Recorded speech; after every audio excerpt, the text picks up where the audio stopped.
So it's been a little over a week since I broke the story about the Be Less White training that was happening at Coca-Cola and was appearing on LinkedIn, and it got all sorts of attention. And LinkedIn actually ended up pulling down the training at the request of Robin DiAngelo, of all people. Anyway, I've covered this story. It has been beaten to death in the media. It's been all out there. If you haven't heard about it, just Google Coke Be Less White training and you'll find out everything you need to know. But I wanted to do this video really quickly just to talk to you about what I think is a very, very, very, very, very important lesson to learn from this training. So a couple days after the story went viral, I was on Facebook. Now, usually this is a misguided thing. I think I was just killing time, whatever. I used to present at the big conference for the Society for Human Resources Management. I would present at some of their smaller conferences too. SHRM, Society for Human Resources Management, is the biggest HR organization in the world. Their annual conference, when it was still happening in person, and I think it might actually be happening in person again this year. I don't know. I haven't been following their plans for that, but it was a ginormous event, and it was a big deal to present at SHRM. And so because of this, I was in SHRM's little Facebook group. Not little, it's not small by any means, but it's a Facebook group filled with HR people.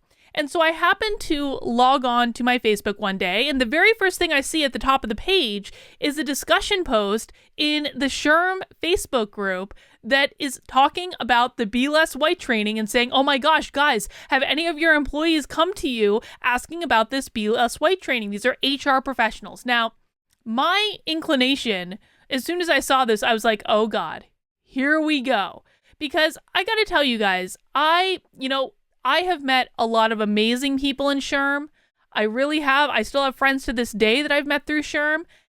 But a lot of SHRM is very woke. It wasn't for a while, but then it started to get really, really woke. Diversity training started to take over. A lot of my friends who I, thought were really good people got sucked into the anti-racist training. I have been canceled by a lot of SHRM people. And so when I saw that they were talking about the Be Less White training, I was like, okay, here we go again. I'm going to get canceled again by SHRM people, whatever.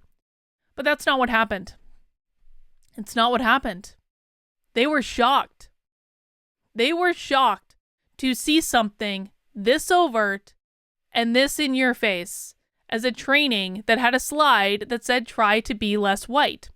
Now, I don't understand why this is so shocking. I don't.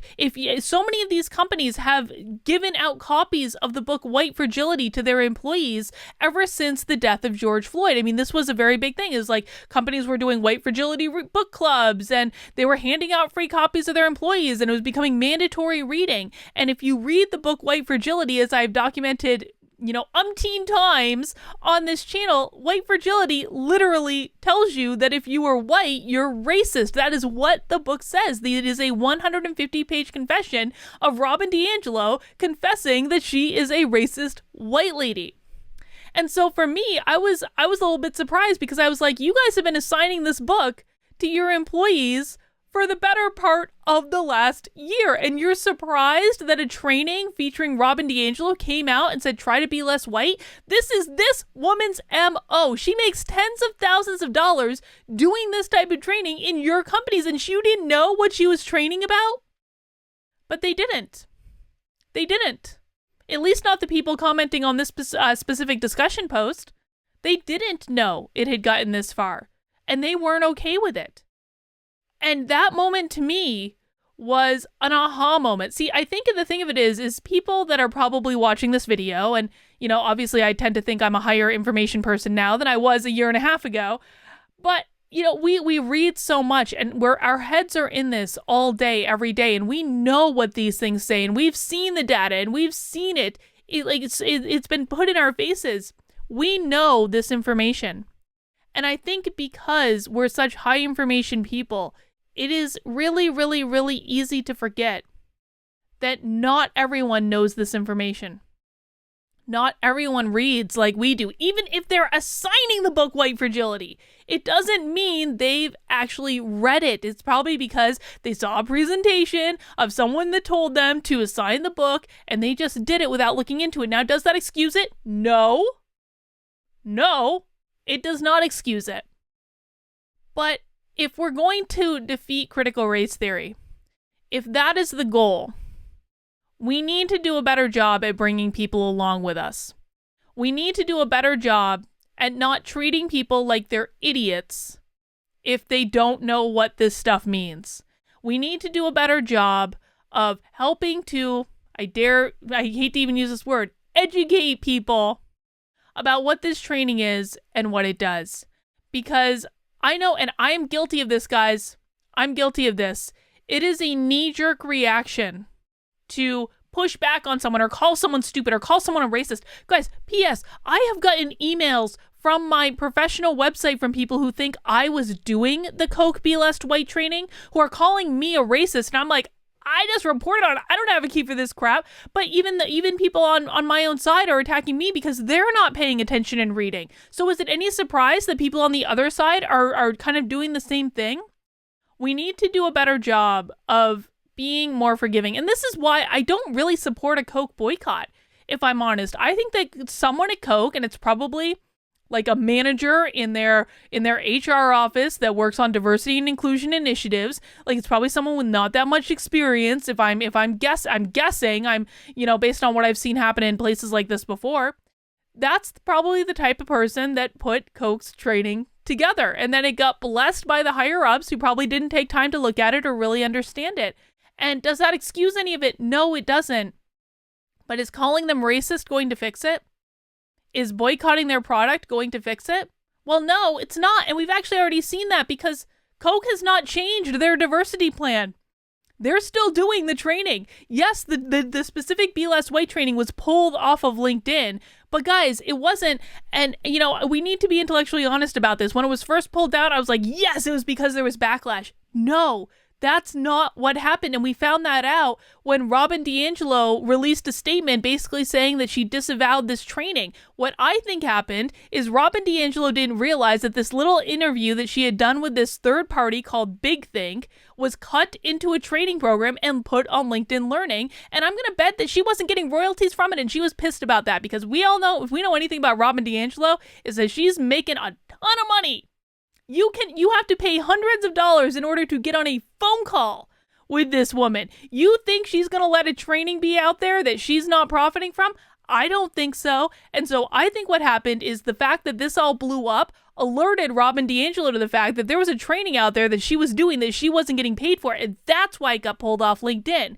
I don't think it's because of the larger altruism of LinkedIn. I'm sure if we went through LinkedIn Learning, and maybe this is a little project I can do when I don't have 5,000 things on my plate, and went through their training, I'm sure we would find similar things. In fact, if one of you wants to take on that project of looking at what's on LinkedIn Learning's platform, maybe if you have company access to it or something like that, go to town, man. Let me know what you find. But the moral of the story for this is that we have got to do a better job of educating people about what's going on in this training and why this ideology is so destructive. And, I think that when we have a knee-jerk reaction to, boycotts usually don't work. They usually don't accomplish anything. And it only pisses people off. When we have a knee-jerk reaction to calling people a racist because we disagree with them, it doesn't work. It's frankly probably just really pissing them off. What I think that we need to do is, and I'm going to charge myself with doing a better job of this, we need to take a step back and to show people what is going on, explain why it's bad, and to help them understand this ideology. This is also something, by the way, that working to try to get HB 544 passed in New Hampshire, which is a bill that would effectively ban critical race theory in both state agencies and state contractors. What I've learned in this is that average everyday people, they just don't know. They just don't know. And the issue has been so perverted by the Democrats in terms of them screaming, you want to cancel all diversity training, which of course is not true. But we have to help people understand what is the difference between diversity training and training based on critical race theory. We have to help them to distinguish between those two things. We have to help them understand what the difference is between talking about slavery as a historical event and critical race theory and the 1619 Project. We have to be more grounded. We have to be the people that have the level heads that aren't pushing back and acting alarmist. I think Every time someone talks about this and they're like, this is a socialist Marxist agenda, I'm sorry guys, like, you seem crazy.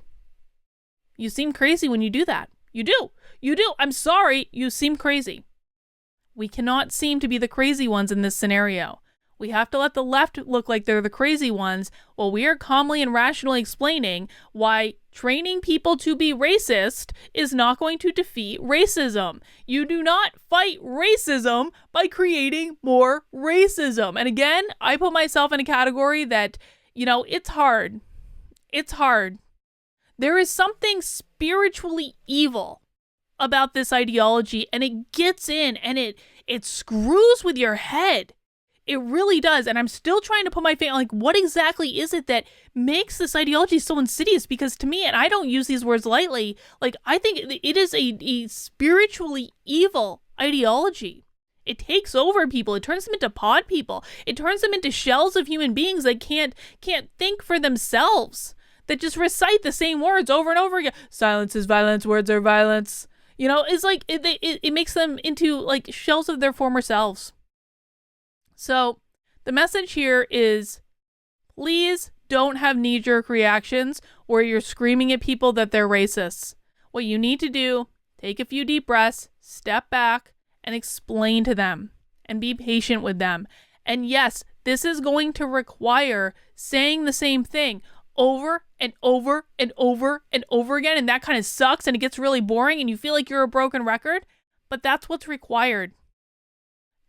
In order to win this battle against critical race theory, against this woke ideology, and those are not always exactly the same thing, but I'm going to use them interchangeably for our purposes here.